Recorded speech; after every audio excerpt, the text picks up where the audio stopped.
Hi friends, నేను మీ Jafar. Welcome back to Jafar education. ఈరోజు ప్రధాన దినపత్రికలో వచ్చినటువంటి విద్యా ఉద్యోగ సమాచారానికి సంబంధించినటువంటి కొన్ని ముఖ్యమైన అప్డేట్స్ ఉన్నాయి మిత్రమా. వాటన్నిటిని మనము వన్ బై వన్ క్లియర్గా తెలుసుకుందాం.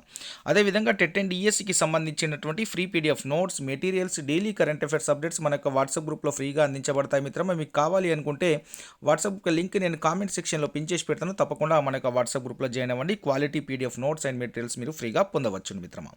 రైట్ మిత్రమా, వీడియో చూస్తున్న మిత్రులందరూ తప్పకుండా వీడియోని లైక్ చేసి మీ యొక్క సపోర్ట్ని అందించే ప్రయత్నం చేయండి మిత్రమా. రైట్గా కొటేషన్ చూసుకున్నట్లయితే ఇక్కడ విజయానికి ఒక నిర్దిష్ట మార్గం అంటూ ఏది ఉండదు మిత్రమా. గెలవాలన్న తపనతో మీరు ఒక అడుగు ముందుకు వేస్తే రెండో అడుగు దారి కనిపిస్తుంది. రెండో అడుగు వేశాక మూడో అడుగు వేసే మార్గం అనేది మీకు దొరుకుతుంది. మీ పని మీరు ఏకాగ్రతతో సరిగ్గా చేస్తూ ఉంటే అలా ఒక్కో అడుగు వేస్తూ విజయ తీరానికి మీరైతే చేరుకుంటారు. ఈ క్రమంలోనే మీకు సరైన వ్యక్తులు మీకు అడుగు అడుగున చేయూత అందిస్తారు. కాబట్టి ఆ విషయం ఏంటంటే డిఎస్సి గురించి, నోటిఫికేషన్ గురించి ఎక్కువ చింతించకుండా, సో నోటిఫికేషన్ వస్తుందని మన అందరికీ తెలిసినటువంటి విషయం. పక్కా నోటిఫికేషన్ ఉంటుంది. సో జాబ్ క్యాలెండర్ ప్రకారం ఫిబ్రవరిలో నోటిఫికేషన్ అని ఉంది. సో మనకు ఫిబ్రవరి కల్లా మన యొక్క సిలబస్ అంతా కంప్లీట్ అయ్యే విధంగా మీరు కాన్సన్ట్రేట్తో చదివినట్లయితే సో మన యొక్క సిలబస్ అనేది పర్ఫెక్ట్గా మనము చదవగలుగుతాం. ఎలాంటి క్వశ్చన్స్ ఉన్నా మనము ఆన్సర్ అనేది చేయగలుగుతాము.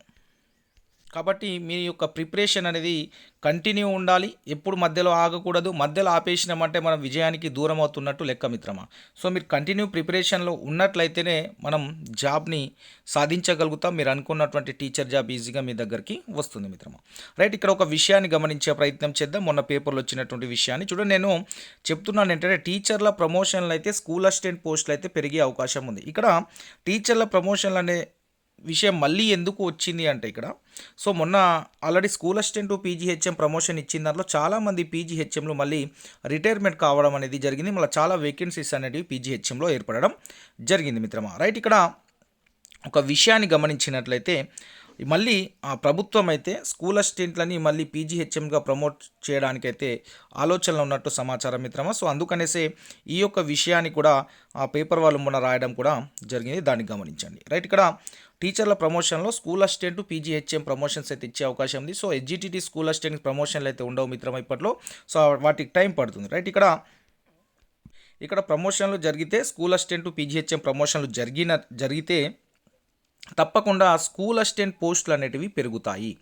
రైట్, ఇక్కడ ఒక విషయాన్ని గమనించండి. కాబట్టి చాలా జిల్లాలో స్కూల్ అసిస్టెంట్ పోస్టులు తక్కువగా ఉన్నాయి. కాబట్టి తప్పకుండా ప్రభుత్వం అయితే ఆ స్కూల్ అసిస్టెంట్ నుండి పీజీహెచ్ఎం ప్రమోషన్లు కల్పించడానికైతే రెడీగా ఉన్నట్లు సమాచారం. సో అది ఇప్పుడు ఒక సమ్మర్లో నిర్ణయం తీసుకుంటారా, మరి కొద్దిగా వెయిట్ చేసి తీసుకుంటారా, కానీ మొత్తానికైతే ఖచ్చితంగా స్కూల్ అసిస్టెంట్ పీజీహెచ్ఎం ప్రమోషన్ జరుగుతాయి. స్కూల్ అసిస్టెంట్ పోస్టులు అయితే పెరుగుతాయి మిత్రం. మీరు టెన్షన్ పడకండి. బీఎడ్ మిత్రులు, స్కూల్ అసిస్టెంట్ పోస్టులు అనేటివి ఉంటాయి. సో మొన్న వచ్చిన 5 జిల్లాల స్కూల్ అసిస్టెంట్ పోస్టులు అవసరమే లేదు. సో ఇవి వచ్చింది కాబట్టి సో ఆ విషయాన్ని మీకు చెప్పే ప్రయత్నం చేస్తున్నాను. తప్పకుండా స్కూల్ అసిస్టెంట్ పోస్టులు కూడా మరీ ఎక్కువ కాకుండా మీకు ఇంతకుముందు ఎలా ఉండేనో సో ఆ విధంగా అయితే మళ్ళీ నోటిఫికేషన్లో పోస్టులు అయితే ఉండే అవకాశం అయితే ఉంటుంది.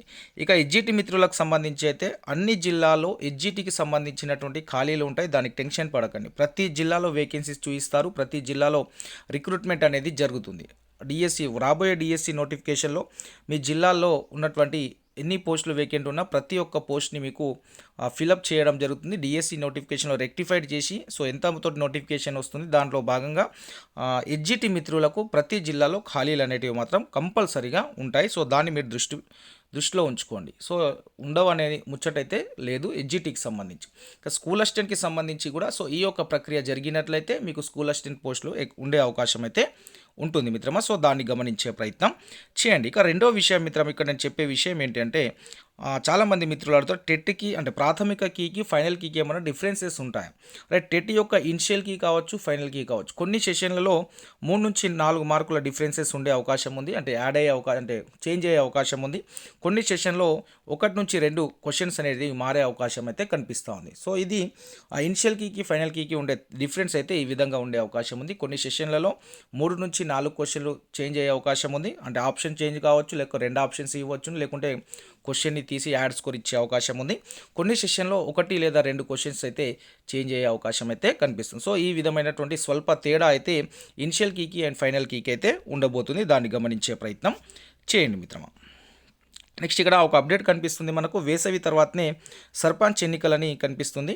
సో ఇక్కడ వచ్చే నెలలో బీసీ సంబంధించినటువంటి రిజర్వేషన్కి సంబంధించిన నివేదిక ఇచ్చిన తర్వాత అని ఒక అక్షరార్థ గుర్తుతోటి దిశ పేపర్ ఈ న్యూస్ని రాయడం జరిగింది. సో బీసీ రిజర్వేషన్లపై కొనసాగుతున్న సందిగ్ధత, న్యాయ నిపుణుల సలహాలు తీసుకున్న సర్కార్, గ్రామ సభల కారణంగా ఊర్లలో మారిన పరిస్థితులు, వేసవిలో వైపు పరీక్షలు, మరోవైపు ఎండలు, వానాకాలం నిర్వహణకు సర్కార్ ఆలోచిస్తుందన్నట్టు ఈ యొక్క ఆర్టికల్ యొక్క సారాంశం అయితే కనిపిస్తూ ఉంది. రైట్, మొత్తానికి ఈ ఎలక్షన్స్ కావచ్చు ఏదైనా ఎప్పుడున్నా మనకన్నా అవసరం మీరైతే మీ యొక్క డిఎస్సి సిలబస్ని పర్ఫెక్ట్గా కంప్లీట్ చేసుకోండి. ఎందుకంటే ప్రశ్నల యొక్క సరళి మీరు చూస్తున్నారు కదా, ఏ విధంగా ప్రశ్నలు వస్తున్నాయి, ఎంత టఫ్గా ప్రశ్నలు ఇస్తున్నారు. సో మనకు సబ్జెక్ట్ మీద గ్రిప్ ఉంటే మాత్రమే ఆ యొక్క క్వశ్చన్స్కి మనం ఆన్సర్ చేయగలుగుతాం. కాబట్టి సో మీరు పర్ఫెక్ట్గా నెంబర్ ఆఫ్ టైం రివిజన్ చేసుకుని ఉన్నట్లయితేనే మనం అలాంటి క్వశ్చన్స్కి మనం ఆన్సర్ అనేది చేయగలుగుతాం, మనము కాంపిటీషన్లో ఉండగలుగుతాము, మీరు అనుకున్నటువంటి జాబ్ని సాధించగలుగుతాం. లేదా సర్పంచ్ ఎన్నికలు, మళ్ళీ ఆ కమిషన్స్ కావచ్చు, వాటి మీద ఆలోచించుకుంటూ ఉంటే మాత్రం మనం లాస్ అవుతాం మిత్రమా. ఎందుకంటే మనం చాలా చూసాము, ఇంతకుముందు కూడా గతంలో చాలామంది నష్టపోయారు. సో మీరు కూడా నష్టపోకూడదు అంటే తప్పకుండా కంటిన్యూ ప్రిపరేషన్లో ఉండాలి. ఎందుకంటే కసి మీద చదువుతున్నారు, 0.1 0.2 మార్క్స్ తోటి జాబ్ మిస్ అయిన మిత్రులు. సో ఇవి ఏమీ ఆలోచించకుండా వారు పర్ఫెక్ట్గా మళ్ళీ చదువుతున్నారు, మళ్ళీ నెంబర్ ఆఫ్ టైం రివిజన్ కూడా చేసుకుంటూ ఉన్నారు. ఎందుకంటే వాళ్ళు ఆల్రెడీ మొన్నటిదాకా చదివారు, మళ్ళీ కంటిన్యూ ప్రిపరేషన్లో ఉన్నారు. ఆ డిఎస్సి జాబ్ వచ్చేదాకా వారు దాన్ని వదిలే ప్రసక్తే లేదని చాలామంది మిత్రులు అంటున్నారు. కాబట్టి ఈ క్వశ్చన్ చేసే మిత్రులు ఎవరైతే ఉన్నారో సో ఎప్పుడు రావచ్చు అనే క్వశ్చన్ మార్క్ పెట్టుకోకుండా మీ యొక్క టైం టేబుల్ని సెట్ చేసుకొని చదువుకునే ప్రయత్నం చేయండి మిత్రమా. నెక్స్ట్ ఇక్కడ అప్డేట్ చూసుకున్నట్లయితే మిత్రమా, సివిల్ సర్వీసెస్ అభ్యర్థులకు సంబంధించి యూపీఎస్సీ కొత్త రూల్స్ అయితే తీసుకొస్తుంది.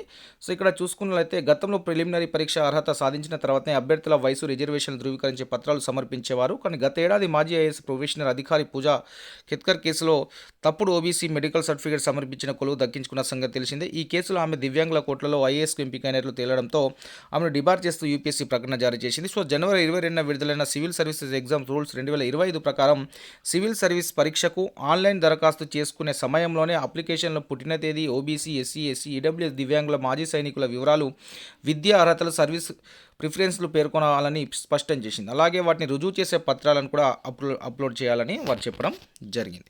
నెక్స్ట్ మళ్ళీ నెక్స్ట్ అప్డేట్ చూసుకున్నట్లయితే మిత్రమా, పాత పద్ధతిలోనే డిగ్రీ అడ్మిషన్లు ఉండాలనేది క్వశ్చన్ మార్క్తో దిశ పేపర్ రాయడం జరిగింది. దోస్తుకు స్వస్తి పలికే ఆలోచనలో ఉన్నటువంటి ఉన్నత విద్యా మండలి ఏటా మిగిలిపోతున్న వేలాది సీట్లు. సో నెక్స్ట్ పాత పద్ధతిలోనే అడ్మిషన్లు జరపాలి అనేది ఒక ఆలోచనలో ఉన్నట్టు ఈ యొక్క సారాంశం అయితే మనకు కనిపిస్తూ ఉంది మిత్రమా.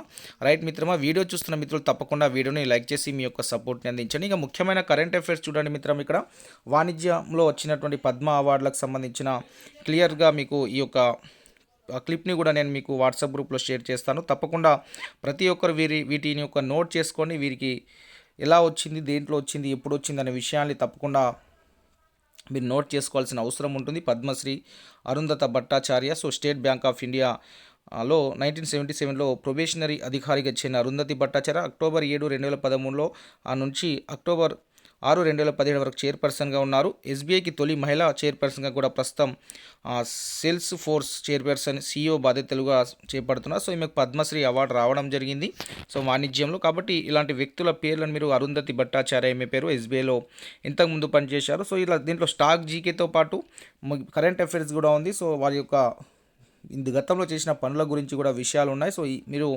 తప్పకుండా దీన్ని క్లియర్గా చదువుకునే ప్రయత్నం చేయండి. నేను మీకు దీన్ని మన వాట్సాప్ గ్రూప్లో షేర్ చేస్తాను. నెక్స్ట్ ఈ వైద్య విభూషణులు, సో ఇవన్నీ అవార్డులకు సంబంధించిన ప్రతి ఒక్కరు క్లియర్గా రాసుకునే ప్రయత్నం చేయండి. తెలంగాణ పోలీస్ అధికారులకు బెస్ట్ ఎలక్టోరల్ ప్రాక్టీస్ పురస్కారం అయితే ఇవ్వడం జరిగింది. సో ఇది కూడా రాసుకోండి. 2 తెలుగు వారికి జీవన్ రక్ష పథకాలు, ప్రాణాపాయ స్థితిలో ఉన్నవారిని ధైర్య సాహసాలతో కాపాడే వారికి కేంద్ర హోంశాఖ ప్రకటించే జీవన్ రక్ష పథకాలకు 2 తెలుగువారు ఎంపికారు. ఆంధ్రప్రదేశ్ నుంచి నెల్లి శ్రీనివాసరావు, తెలంగాణ నుంచి బండకింది శ్రవణ్ కుమార్లు ఈ పథకాలకు ఎంపిక చేసినట్లు కేంద్ర హోంశాఖ శనివారం ఒక ప్రకటనలో తెలిపింది. ఏటా గణతంత్ర దినోత్సవం సందర్భంగా కేంద్ర హోంశాఖ చూడండి సర్వోత్తమ జీవన్ రక్ష పథక్, ఉత్తమ్ జీవన్ రక్ష పథక్, జీవన్ రక్ష పథకాలను ప్రకటిస్తుంది. ఈ 3 పథకాలను మన హోంశాఖ ఈ అవార్డ్స్ని ఇవ్వడం జరుగుతుంది. ఈ 3 అవార్డ్స్ పేరు కూడా గుర్తుంచుకునే ప్రయత్నం చేయండి. హోంశాఖ ప్రకటించేటివి. ఈ 3 కేటగిరీల కింద మొత్తం 49 మంది ఎంపికయ్యారు. అందులో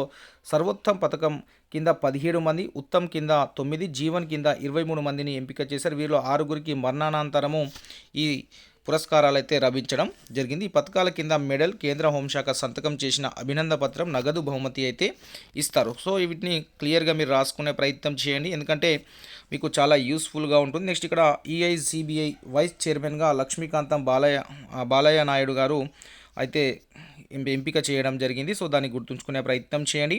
నెక్స్ట్ ఇక్కడ విజ్ఞాన భారతీయంకి సంబంధించి సైన్స్నే ఎక్కువ నమ్ముతున్నామంటున్న భారతీయులు, సైన్స్పై విశ్వాసం ఉన్న దేశాల్లో 2వ స్థానంలో భారత్ ఉంది, తొలి స్థానంలో ఈజిప్టు, 12వ స్థానంలో అమెరికా ఉంది. గ్లోబల్ సర్వే సంస్థ పరిశోధనలు అయితే వెల్లడి కావడం జరిగింది. సో జాగ్రత్తగా గుర్తుంచుకోండి.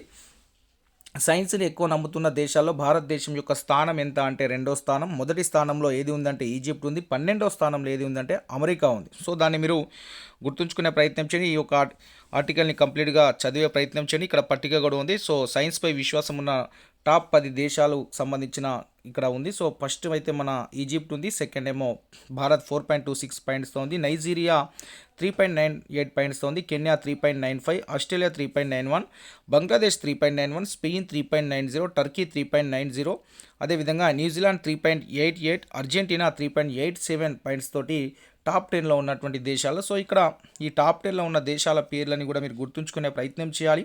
కింది నుంచి అడగవచ్చు, అసెండింగ్ ఆర్డర్, డిసైడింగ్ ఆర్డర్ అంటే క్వశ్చన్ యొక్క సరళి అనేది కఠినంగా అడగాలనుకుంటే ఆ విధంగా అడగవచ్చు, లేకుంటే డైరెక్ట్ క్వశ్చన్ కూడా అడగొచ్చు. కాబట్టి సో తప్పకుండా వాటిని నోట్ చేసుకునే ప్రయత్నం చేయండి.